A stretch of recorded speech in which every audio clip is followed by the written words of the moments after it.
Bonjour à tous, je vous invite à vous abonner à cette chaîne, à aimer, à partager, à commenter ces vidéos, c'est très important. C'est une manière de nous soutenir. Merci à vous tous. Avant de se tourner vers notre invité, Dr Aminou Mlil, je reçois Alexis Poulain, fondateur du site Le Monde Moderne. Bonjour Alexis.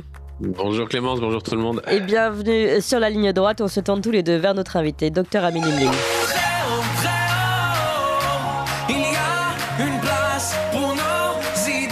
Vue de haut. Bonjour Dr Aminou Mlil. Bonjour Madame Odiakova, je vous remercie pour votre invitation. Merci à vous d'être avec nous aujourd'hui, c'est très important.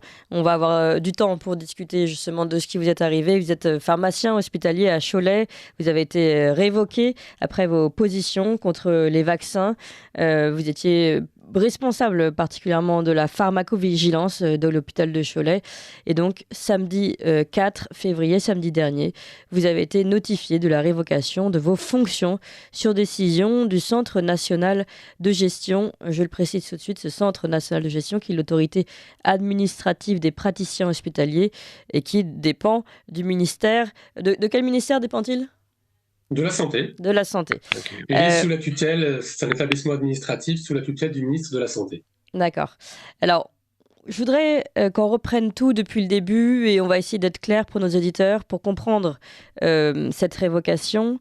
Vous, Dr Aminou Mlil, dont justement dans ces rapports qui sont déposés par ces autorités administratives, on dit justement que votre compétence n'est absolument pas interrogée, mais on vous reproche finalement d'avoir manqué à votre obligation de réserve et de neutralité. On va revenir là-dessus.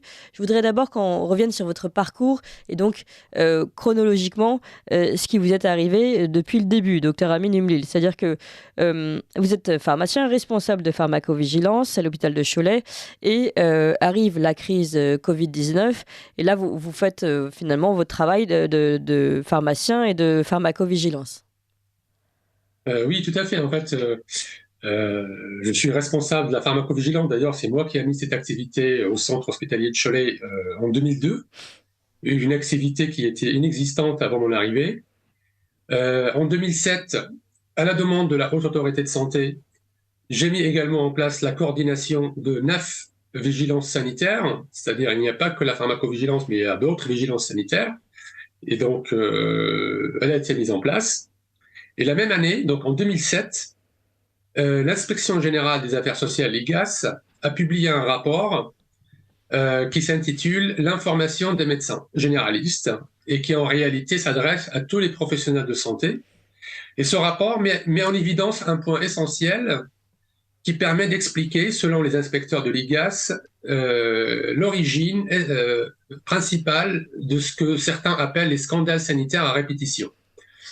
Eh bien, ces scandales ont pour origine l'information sur les médicaments et le rapport établit le fait que tous ces scandales proviennent du fait que cette information destinée aux professionnels de santé et au public émane de plusieurs sources dont l'indépendance n'est pas toujours garantie.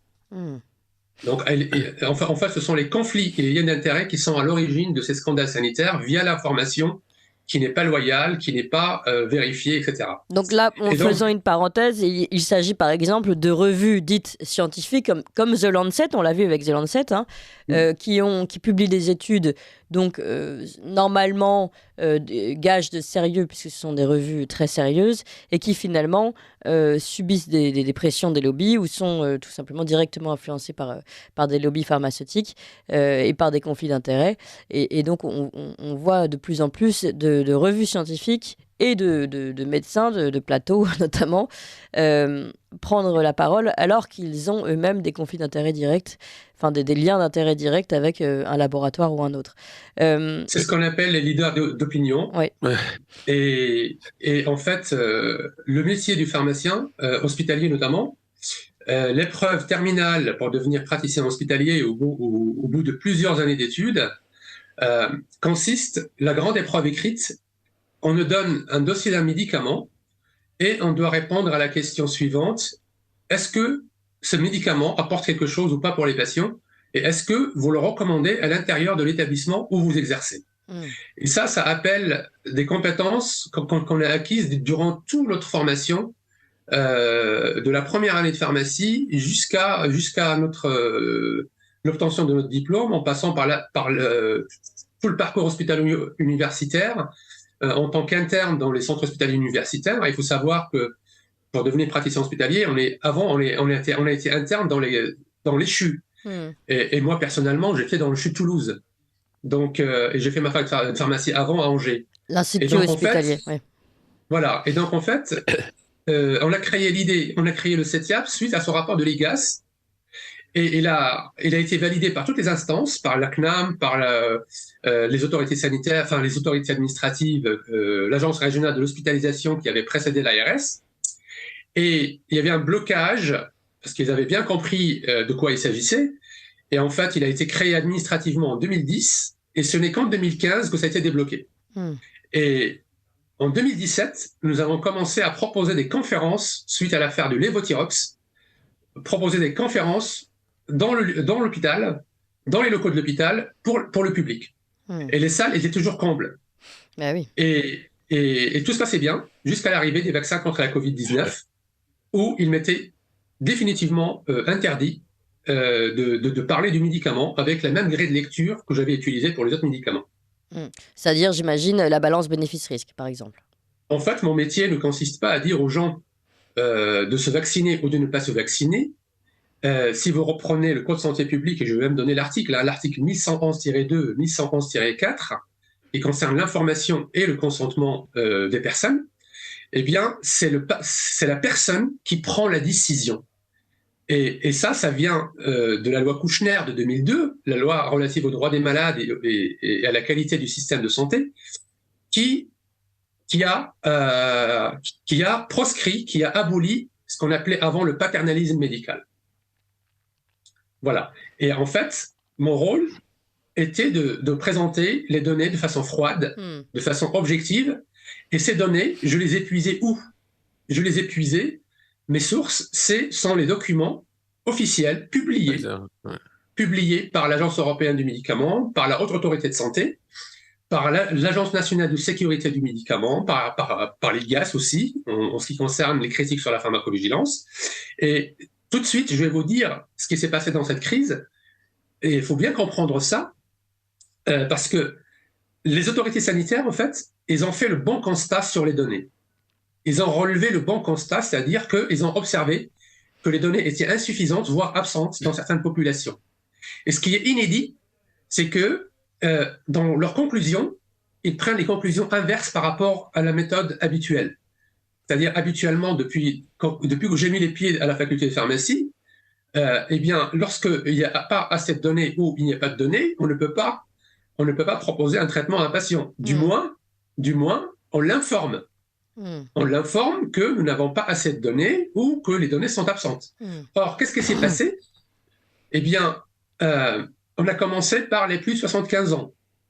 Or, dans les documents de la Haute Autorité de Santé, il était clairement indiqué qu'on n'avait pas assez de données. Pas de données. Ensuite, la suite, c'était les immunodéprimés. Vous avez l'autorisation de mise sur le marché conditionnelle d'urgence provisoire qui indiquait dans une rubrique mise en garde spéciale que nous n'avons pas de données du tout chez les immunodéprimés et les personnes sous immunosuppresseurs, c'est-à-dire les personnes, par exemple, qui ont reçu des greffes d'organes. Et parallèlement à ça, donc l'AMM nous disait on n'a pas de données, et en même temps, on recevait des notes de DGS Urgent, la Direction Générale de la Santé, qui nous demandait d'aller jusqu'à 3 doses. Ensuite, vous avez l'autorisation de mise sur le marché qui vous dit on n'a pas de données chez la femme enceinte, on les vaccine. On ne sait pas si le vaccin passe dans le lait maternel, on vaccine les femmes qui allaitent. Ensuite, fin 2021, l'Agence européenne du médicament, dans l'autorisation de mise sur le marché qu'elle a délivrée pour les enfants de 5 à 11 ans, il est expressément indiqué qu'ils n'avaient pas de résultats sur cette population, qu'ils avaient différé l'obligation de présenter les résultats, mais en même temps les autoriser. Et si vous avez suivi le 24 mai 2022 le débat contradictoire en direct du Sénat, oui. Si vous vous souvenez de ce qu'avait révélé la sénatrice du Bas-Rhin, Madame Laurence Müller-Braun, oui.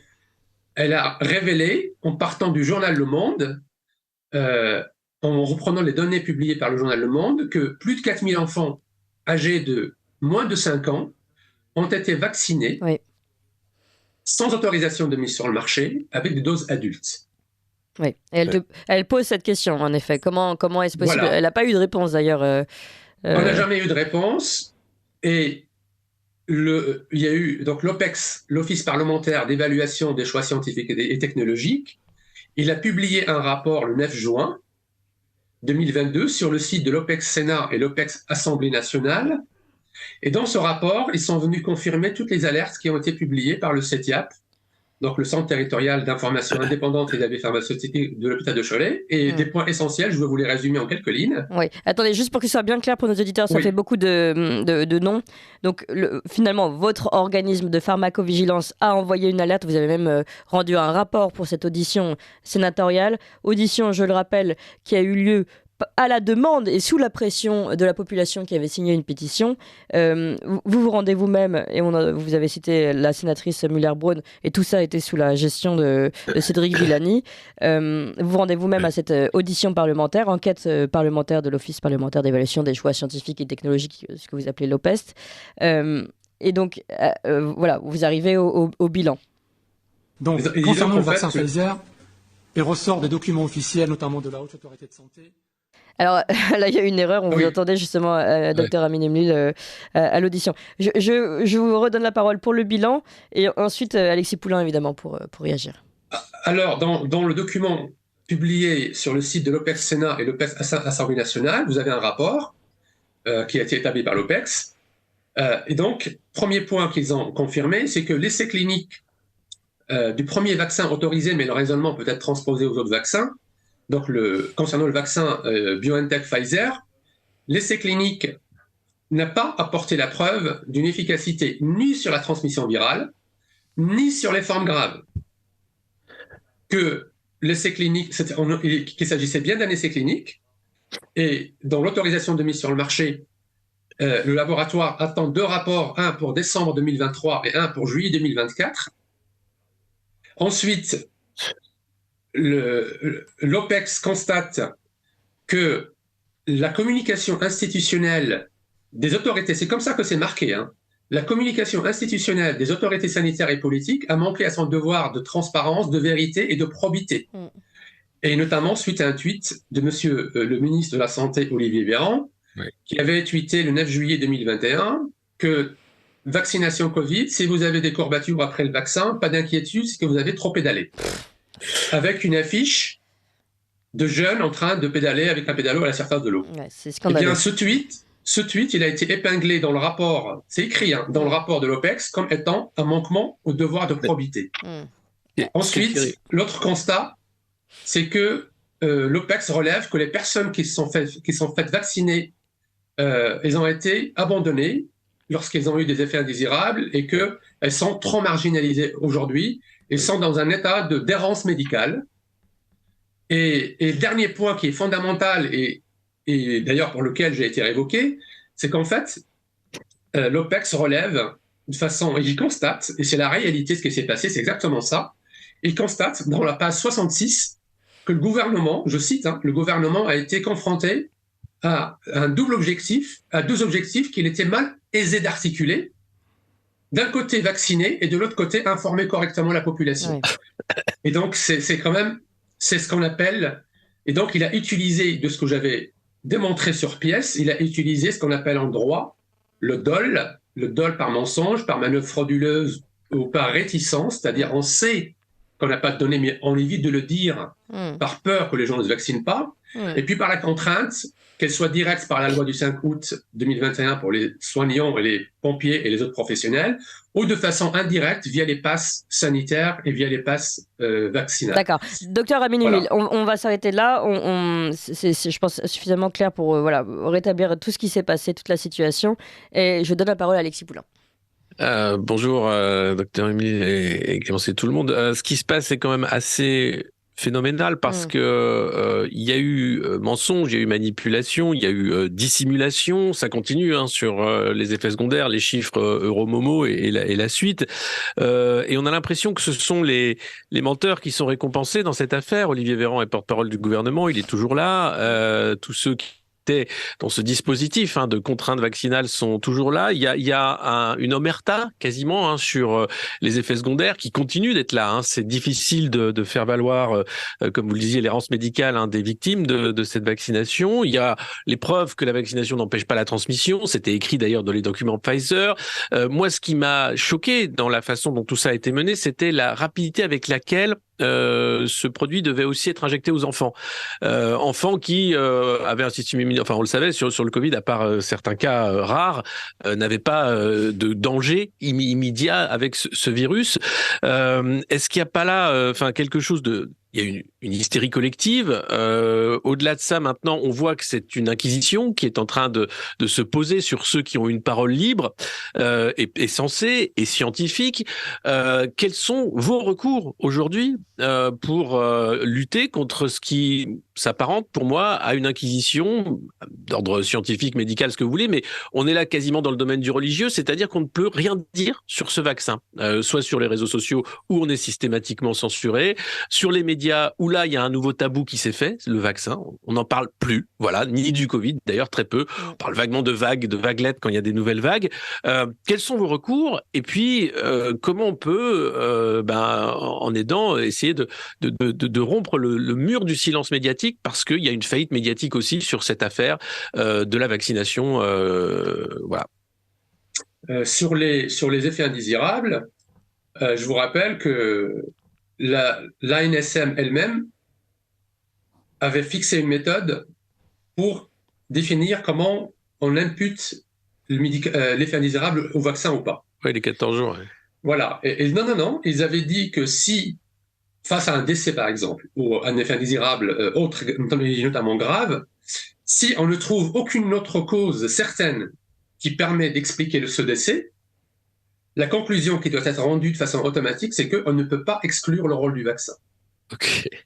Sauf que cette méthode n'a pas été appliquée. Nous avons plusieurs cas de décès étiquetés cause inconnue dans le rapport de l'ANSM, dans les rapports de l'ANSM, et la conclusion qui a été rendue, c'est qu'on ne peut pas retenir le rôle du vaccin.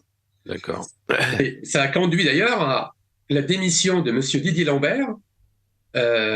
J'ai ces témoignages écrits, Didier Lambert, qui était membre de commission permanente de l'ANSM, parce que justement, il n'a pas cautionné cette façon de faire. Alors, les recours, maintenant nous avons tous les éléments, nous avons toutes les preuves que ceux qui ont fait ça, et notamment Monsieur Olivier Véran, qui est quand même le ministre de la Santé et qui est en plus médecin, donc il ne peut pas se réfugier derrière un manque de connaissances. Monsieur Véran, il avait une attitude qui est la suivante, il avait un double discours.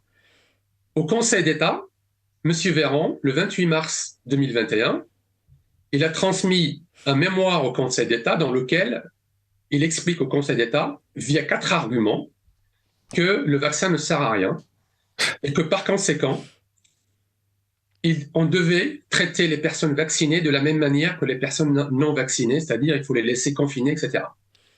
Et en parallèle, en même temps, sur les plateaux télé, nous avions un autre Monsieur Véran, je ne sais pas si c'était le vrai Monsieur Véran ou un hologramme de Monsieur Véran, qui venait dire ce que vous avez entendu, tous vaccinés, tous protégés.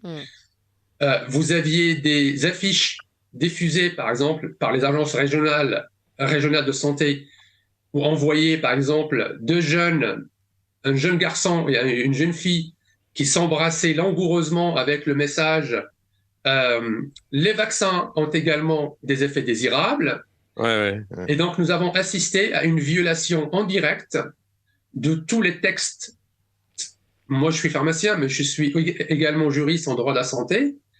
Et donc, la dimension du consentement est très importante.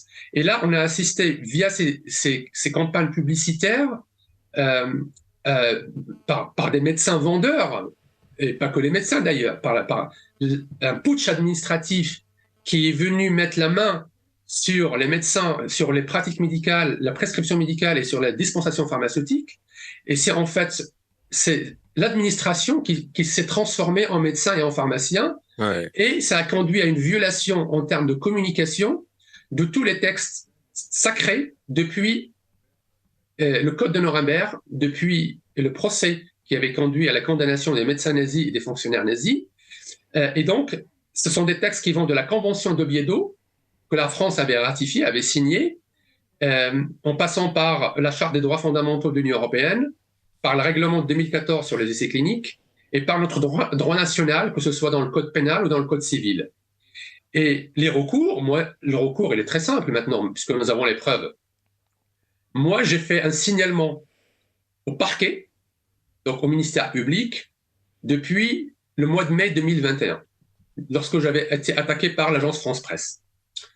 Et j'ai un courrier de l'agence France Presse, d'une journaliste de l'agence France Presse, qui vient enjoindre au directeur de l'hôpital de Cholet, qui auparavant me soutenait, elle vient lui enjoindre de s'expliquer comment se fait-il que votre pharmacien s'exprime de cette manière. Et c'est à partir de ce moment-là que la direction de l'hôpital a changé son attitude, parce que je pense qu'elle a eu peur. Et le recours, il est simple. Moi, j'ai demandé la démission de M. Véran, juste après le tweet du 9 juillet 2021. C'était repris par le journal François, et immédiatement, et donc dans la révocation, il m'est reproché d'avoir demandé la démission de M. Véran.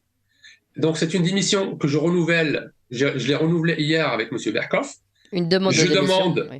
Je demande au ministère public, je demande aux autorités à qui la loi a confié une mission de protection du public, d'engager des poursuites contre toutes les personnes qui n'ont pas respecté la loi en matière d'information sur le médicament, et que par conséquent, il y a une règle qu'on me reproche aussi, parce qu'en fait, c'est mon audition au Sénat qui a conduit à ma révocation.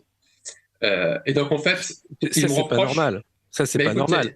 Ben oui, mais il n'y a rien de normal. Une audition, vous devriez être protégé par le fait d'avoir été auditionné par le Sénat, qui est une chambre qui faisait son travail, et ne pas que ce soit pas dans un dossier pour votre révocation. Enfin, on est là dans une inquisition. Enfin, il faut employer les mots. C'est proprement scandaleux. Enfin, moi, je suis outré. Enfin, c'est pas normal ce qui vous arrive. C'est la preuve qu'il y a un vrai grave problème au sein des institutions. Mais ça fait un moment qu'on dénonce ça. Oui, là, bien sûr. Voilà, mais là c'est bien ce qui arrive, parce que tout le monde va voir ce qui se passe. Et ça se passe dans les hôpitaux. C'est quand même inédit ce qui se passe. Hein. Et si vous voulez, c'est un scandale. Ce que j'ai dit au sein de l'OPEX, tout a été confirmé. Mon rapport remis à l'OPEX, il est à la demande de plusieurs élus, de citoyens, d'avocats. Je l'ai rendu disponible dans le livre qui s'appelle L'impossible consentement, et qui a été repris dans le rapport de l'OPEX. L'OPEX ne m'a fait aucun reproche. Il n'a relevé aucune erreur de raisonnement. Non. Et moins de deux mois après mon audition à l'OPEX, la procédure disciplinaire a été engagée, et on me reproche justement 2 phrases. La première, quand j'ai rappelé la règle de droit en droit de la santé qui dit que une information claire, loyale et appropriée permet de garantir le consentement libre et éclairé, et par conséquent de sauvegarder la dignité de la personne humaine. Et le deuxième paragraphe, lorsque j'ai dit que le problème, c'est pas le vaccin, mais que le problème, c'était d'avoir forcé les gens à intégrer un essai clinique de force. Oui. Docteur Humlil, voilà. on l'a cet extrait donc, de votre audition publique sur les effets secondaires des vaccins au Sénat, donc le 24 mai, je vous propose de l'écouter. Donc, concernant le vaccin Pfizer, il ressort des documents officiels, notamment de la Haute Autorité de Santé, que la construction de l'essai clinique lui-même ne permettait pas d'apporter la preuve d'une efficacité sur les formes graves ou sur la transmission virale. Il s'agit bien d'un pari biologique, que la population aussi n'a pas été informée de façon claire sur le fait qu'il s'agit bien d'un essai clinique. Voilà, et donc ça c'est l'objet avec la deuxième phrase qui a été citée dans votre demande de révocation, enfin dans votre révocation, docteur Amin Humlil. Je redonne la parole à Alexis Poulain qui doit nous quitter après. Alexis Poulain.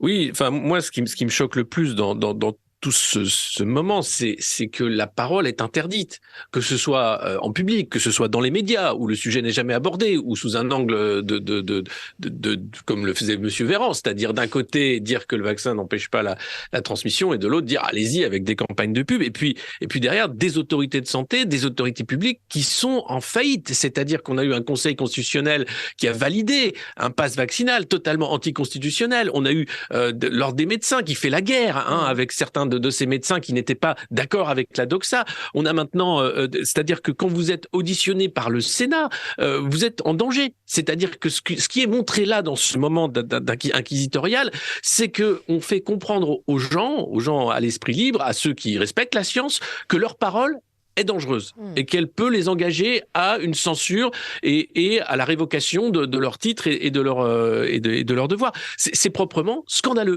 Et je ne comprends pas qu'il n'y ait pas là une levée de bouclier massive de la part des organes justement qui défendent, les médecins, les pharmaciens, les syndicats aussi qu'on n'a pas entendu sur la révocation des soignants non vaccinés, sur cette inquisition. La France est un pays qui est en train de dériver vers quelque chose qui n'a rien de l'ordre de la démocratie libérale, sur un point scientifique quand même où le débat est nécessaire. D'autant plus qu'on a maintenant le recul et qu'on a les différents documents, la preuve, les vagues successives, le fait que ces promesses de Big Pharma n'ont pas été tenues de toute façon. Et là, on a affaire à, j'ai l'impression, une pyramide de corruption où finalement tout le monde se tait parce que tout le monde se tient par la barbichette et que on sait qu'il y a eu défaillance et il ne faut pas le dire. Et c'est proprement scandaleux. Et ceux qui payent sont ceux qui disent et qui ont tenu un discours raisonnable, basé sur des faits scientifiques, en faisant leur travail correctement, et c'est eux qui prennent. C'est pas normal, en fait. Alors, Alexis Poulain, vous posez une question très grave. Docteur Amin Umlil, il never pile. On va faire un tour vers les informations, et puis évidemment, vous pouvez répondre derrière. Ligne droite. Très haut, il y a une place pour nos idées. Vue de haut. Et nous sommes toujours avec le docteur Amin Umlil, docteur pharmacien, responsable de la pharmacovigilance à l'hôpital de Cholet, qui a été, je le rappelle, pour ceux qui nous rejoignent maintenant, notifié de la révocation de ses fonctions sur décision du Centre national de gestion. C'est donc l'autorité administrative des praticiens hospitaliers. Une décision qui fait suite à sa comparution, le 12 janvier devant le conseil de discipline donc, de ce Centre national de gestion, pour répondre aux critiques, notamment au fait que vous ayez manqué, docteur Umlil, à votre obligation de réserve et de neutralité. On va revenir d'ailleurs sur cette obligation de réserve et de neutralité, puisque, vous l'avez déjà expliqué, cette obligation n'existe pas pour un pharmacien. Vous n'êtes pas un fonctionnaire. Mais on va revenir d'abord, on va continuer sur la question posée par Alexis Poulain, qui nous a quittés. Deux choses, en fait, finalement, dans sa question. La responsabilité des autorités administratives et politiques qui, pour le moment, on n'arrive pas à les mettre en cause. Et, dit-il, on a l'impression, je le cite, d'une vaste pyramide de la corruption où tout le monde se protège puisque tout le monde se tient par la barbichette. Premier volet. Deuxième volet, finalement, l'inquisition. Et je pourrais vous citer toutes les personnes qui ont été inquiétées depuis le début, notamment les médecins, contre les lanceurs d'alerte, puisque j'ai dressé la liste. Donc ça, ce sera le deuxième volet, mais peut-être rester sur le premier volet pour le moment. Ces personnes qui se protègent finalement les unes les autres, du côté administratif comme du côté politique, pour éviter finalement que ce château de cartes ne s'effondre. Justement, ça nous ramène à parler de la composition du conseil de discipline devant lequel je me suis présenté le 12 janvier. Il était présidé par un magistrat du Conseil d'État qui était de mon côté, qui a validé quasiment toutes les irrégularités, notamment de droit, que j'ai soulevées et qui leur a dit « on ne peut pas juger M. Umlil, on sera obligé de lui donner un nouveau conseil de discipline, une nouvelle réunion, publique cette fois-ci, parce que là, c'était à huis clos. Et il était composé, donc, de syndicats des pharmaciens qui avaient approuvé l'obligation vaccinale. Il était composé de la directrice de l'Agence régionale de santé Occitanie, les ARS ont tous relayé le message officiel. Oui. Il était aussi composé de la représentante de la Fédération hospitalière de France, la FHF, qui ont été pour l'obligation vaccinale aussi. Et donc, dans l'Assemblée, il y avait, et je leur ai dit à l'avance, je leur ai dit de toute façon, je sais ce que vous voulez faire. Et il n'y avait que le magistrat du Conseil d'État. Il me posait des questions, ça a duré quasiment près de 3 heures. Il me posait des questions, je répondais, il leur posait des questions. Avez-vous des remarques sur ce que vient de dire M. Humlil?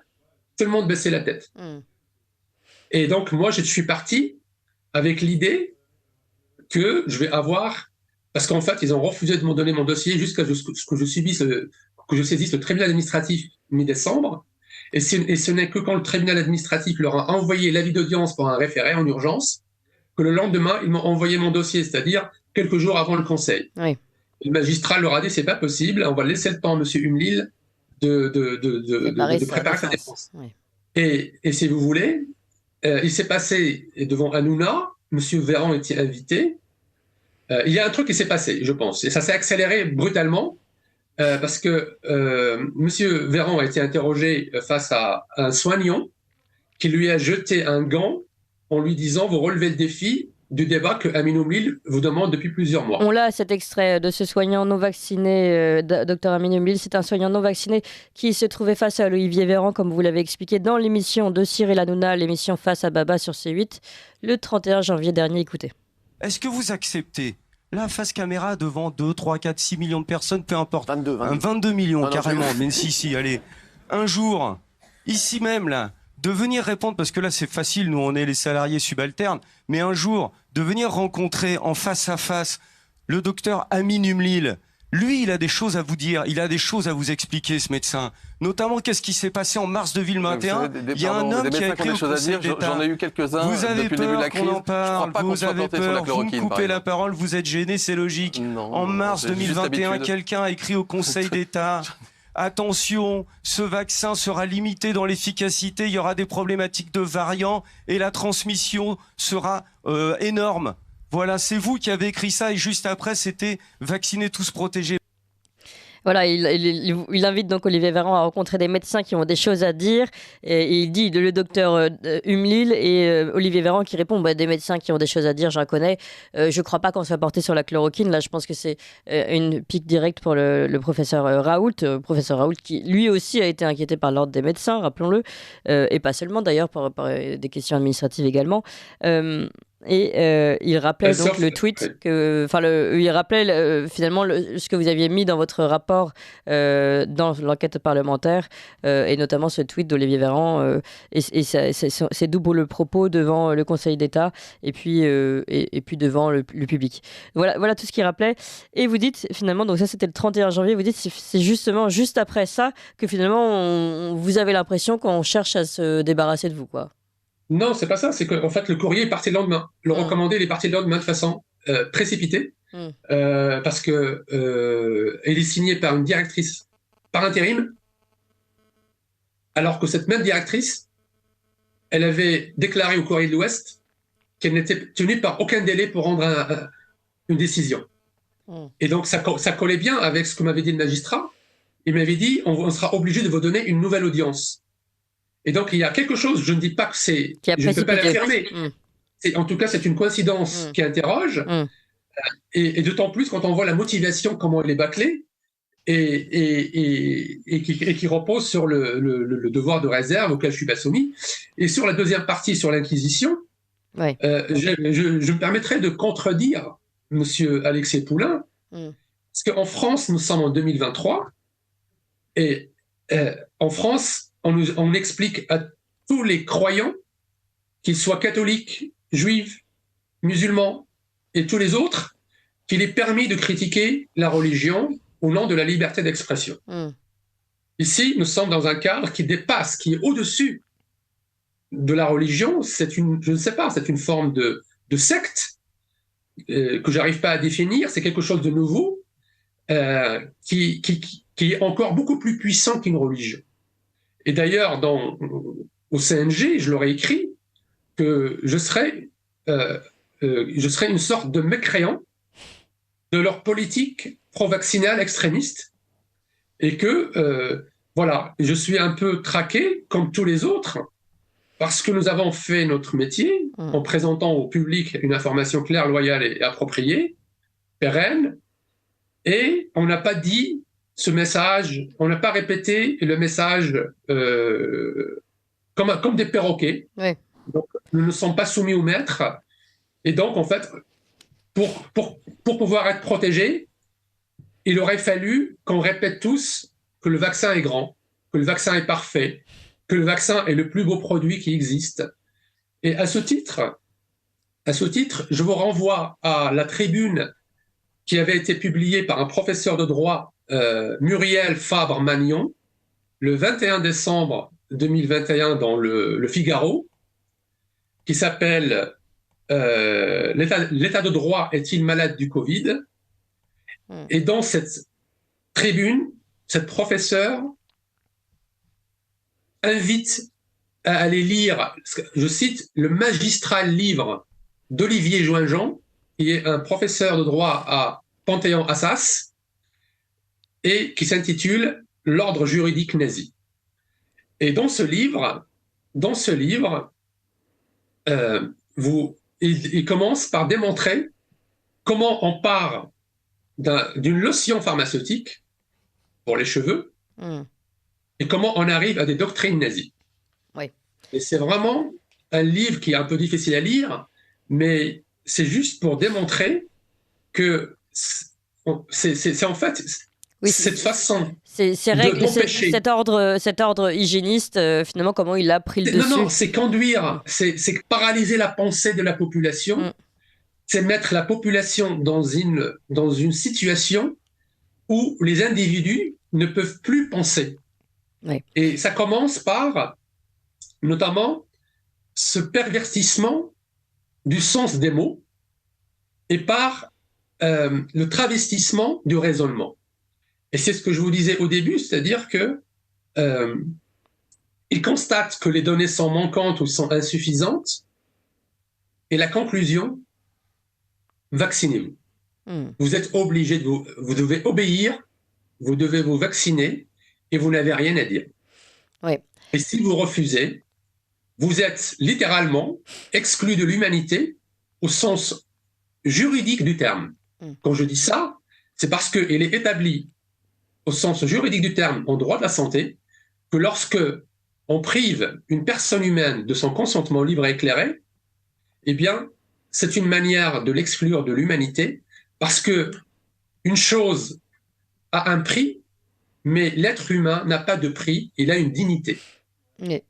Docteur Humlil, tout ce que vous dites est fondamental et gravissime. Et évidemment, la situation de ce qui se déroule sous nos yeux aujourd'hui.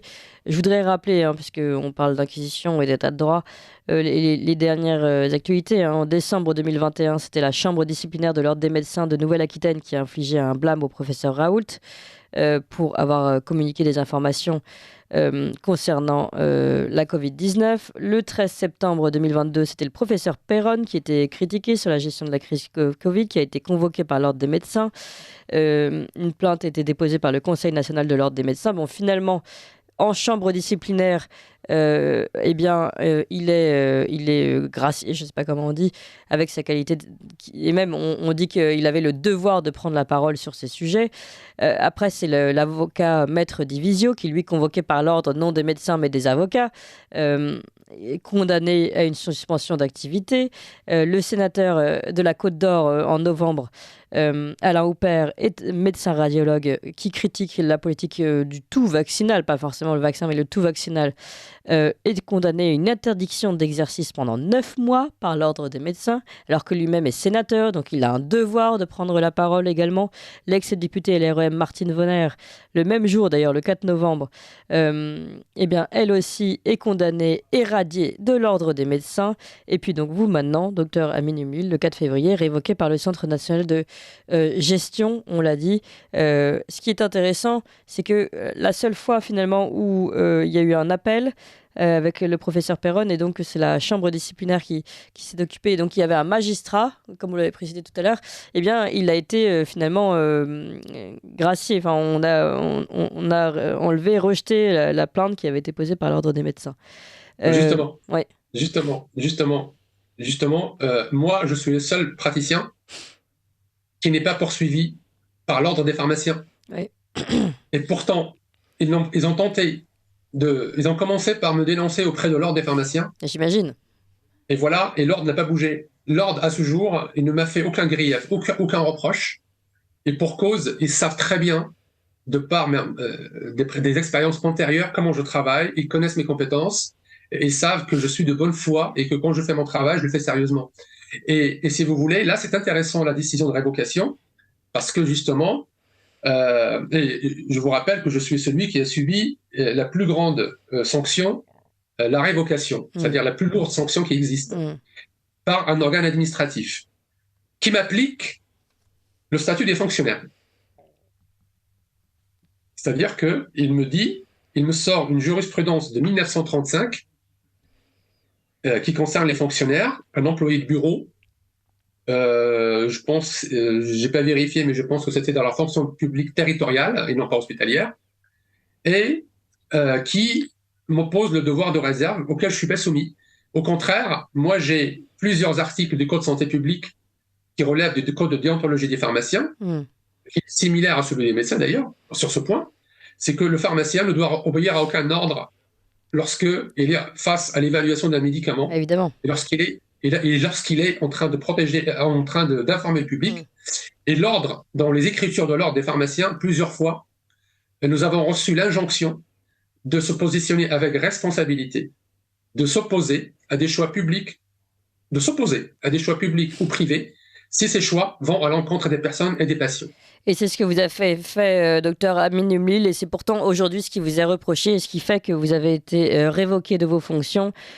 Évidemment, vous le précisez, d'ailleurs vous l'avez déjà précisé, vous allez faire appel de cette décision qui de toute façon ne tient pas juridiquement, donc on va voir si la justice fait son travail normalement, ce qui est encore une autre question, docteur Amin Umlil. On suit votre dossier évidemment et on vous redonnera la parole. Merci beaucoup d'avoir été avec nous. Je rappelle que donc, vous avez été révoqué samedi dernier. Vous êtes pharmacien et responsable de la pharmacovigilance à l'hôpital de Cholet. Vous appréciez cette émission? Alors aidez Radio Courtoisie à en produire d'autres en indépendance totale. Rendez-vous sur soutenir.radiocourtoisie.fr. Merci d'avance.